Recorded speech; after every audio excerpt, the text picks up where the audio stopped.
Supreme court کو تو جانے کی نوبت نہیں ہونی چاہیے تھی. ان کی عدالت میں بیٹھا ہوں, شیشے توڑ کے, ڈنڈے مار کے, وکیلوں کو مار کے, وہ بیچارہ رجسٹری اسٹاف ان کو ڈنڈے مار کے, اور مجھے گھسیٹ کے لے گئے وہاں سے ان کی عدالت سے, اور چیف جسٹس نے کچھ بھی نہیں کیا, بلکہ اس کو جائز قرار دے دیا گیا. اس کے بعد جو اس سے پہلے ٹرین کیس تھا, 3 ممبر بینچ بیٹھا, دو ججز نے واضح طور پہ کہہ دیا کہ مینٹینیبل ہی یہ کیس, چیف جسٹس آپ فیصلہ نہیں کر رہے, وہ بھی لٹکائے ہوا وہاں. اور ہمیں اعظم سواتی کو بہت اعتراضات تھے, انہوں نے لیٹر لکھا کہ مجھے اعتماد نہیں ہے آپ کے اوپر. تو نہ وہ اپنے آپ کو ریکیوز کرتے ہیں, نہ ادھر نیچے سے ریکیوز کر رہے ہیں. اور پھر ہمیں بڑا ایک سیریس چیز ہے یہ جو فیس بک پہ دیکھیں, فیس بک 90 دن تک فیس بک کا ریکارڈ ان کے پاس پڑا ہوتا ہے. اگر FIA یا جج صاحب ایک صرف آپ کو ای میل کرنی ہے فیس بک کو کہ یہ کیس ہو رہا ہے, آپ مہربانی کر کے بتا دیں کہ 90 دن تک ان کی جو بھی فیس بک میں پوسٹ تھی وہ کون سی تھی. کیونکہ 90 دن تک جو لوگوں نے دیکھا ہے اور پوسٹ بھی کیا ہے کہ اس کے جو ہمایوں دلاور کی پوسٹ تھی, اس پہ انہوں نے جو ان کا میرے متعلق پوسٹ کی ہوئی ہیں, وہ تو اگر کوئی بھی دیکھ لے تو مجھے تو ان سے انصاف نہیں مل سکتا. لیکن وہ FIA کے پاس گئے اور FIA نے جناب کہا جی وہ کیونکہ ڈیلیٹ ہو گئی ہیں, وہ FIA نے کلین چٹ دے دی, میچ فکس ہوا ہے. ابھی بھی اگر آپ کسی کو انصاف کی فکر ہے چیف جسٹس اسلام آباد ہائی کورٹ کی یا FIA کو, تو بڑا سیدھا ہے کہ ایک ای میل کریں اور فیس بک کو کہیں کہ ہمیں 90 دن کا دے. اس میں پتہ چل جائے گا کہ کیا دلاور صاحب مجھے انصاف دے سکتے ہیں یا نہیں دے سکتے.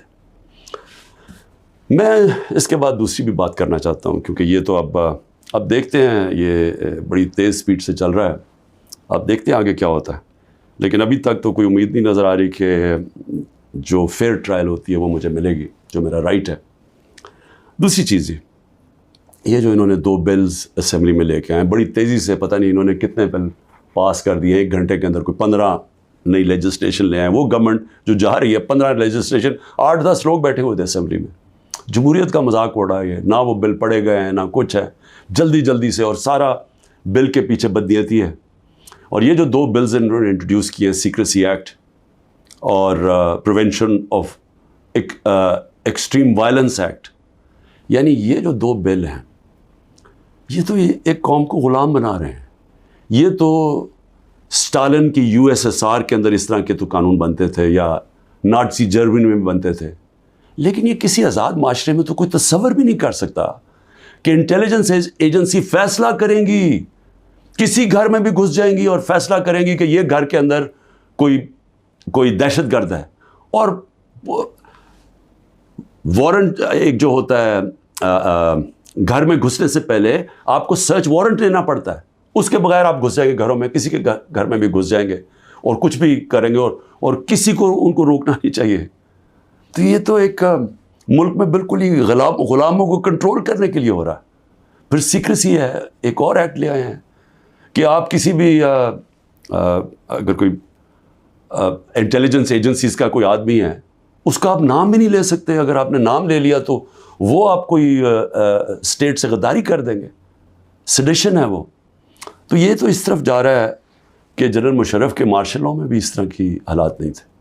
یہ تو بالکل ایک وہ معاشرہ, اور مجھے لگ رہا ہے کہ تیاری کر رہے ہیں کہ انہوں نے تو الیکشن کا کوئی نیت ہی نہیں نظر آ رہی. تو اگر الیکشن نہیں کروانے ہیں تو اس کے بعد تو پھر لوگوں کو کنٹرول ہی کرنا پڑے گا, تو انہیں حربوں سے کنٹرول کرنا پڑے گا. اور مجھے جو خوف آ رہا ہے, میں آخر میں صرف یہ بات کرنا چاہتا ہوں کہ اس وقت جو پختونخوا ہے اس کی ہمیں فکر کرنی چاہیے, کیونکہ ان کی کوئی اپنی الیکٹڈ گورنمنٹ نہیں ہے اس وقت.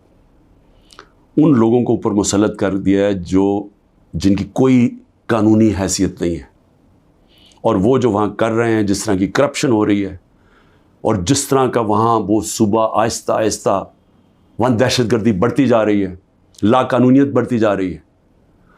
تو وہ تو لوگوں کو پہلے نوجوان وہاں سارے قبائلی علاقے کا جو جس طرح کی تباہی مچی تھی, جس طرح کی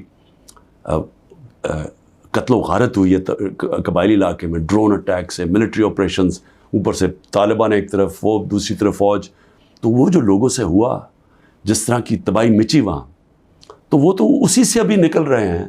تو اگر یہ اسی طرف چلا گیا پھر سے، تو مجھے تو سمجھ نہیں آ رہی کہ کیا جو اس وقت فیصلے کر رہے ہیں اس ملک کے، کیا ان کو اندازہ ہے کہ نیچے گراؤنڈ کے اوپر کس طرح کا غصہ اٹھ رہا ہے؟ کیا اندازہ ہے کہ جب وہ پولیس لائنز کے اندر جب 100 پولیس والے شہید ہوئے تھے، پتہ ہے نیچے سے کیا آوازیں آ رہی تھیں؟ اور اب جو بجوڑ میں ہوا اس کے اوپر سارے پختونخوا کے اندر کس طرح کا غصہ گیا ہے؟ کیا کسی کو اندازہ ہے کہ یہ کس طرف جا سکتا ہے؟ اور میں اس لیے کہہ رہا ہوں کہ بہت ضروری ہے، ایک ہی طریقہ ہے کہ یہ جو نیچے گراؤنڈ کے اوپر غصہ ہے یہ تب نکلتا ہے جب الیکشنز کرواتے ہیں. الیکشنز میں لوگوں کا غصہ نکل جاتا ہے، اور پھر ایک جب منتخب گورنمنٹ آتی ہے لوگ امید لگا لیتے ہیں، اور ہوتا کیا ہے کہ وہ جو سارا ٹیمپریچر ہے وہ نیچے آ جاتا ہے، اسٹیبلٹی آ جاتی ہے، استحکام آ جاتا ہے ملک میں. تو یہ جو دوسری طرف ابھی کوششیں ہو رہی ہیں، جو لوگ اس ملک میں جن کا جینا مرنا ہے ان کو خوف آنا شروع ہو گیا. جو 12 لاکھ یہاں سے پروفیشنلز چھوڑ کے گئے ہیں اور جا رہے ہیں، آج ہمیں سمجھ آنا چاہیے کہ ان کی امید ختم ہو گئی ہے.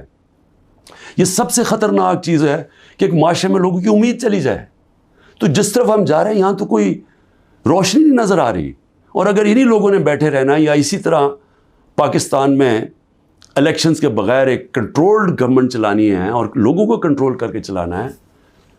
میں یہ اپنے تجربے سے ایک تاریخ کا ایک طالب علم ہوں. میں آپ کو بتانا چاہتا ہوں جو سیاست میں ایک زیرو سے ایک پارٹی آج سب سے بڑی ماشاءاللہ پاکستان کی پارٹی ہے، جو میرا تجربہ ہے عوام کا، میں آپ کو کہنا چاہتا ہوں کہ یہ پاکستان کو ادھر لے کے جا رہے ہیں.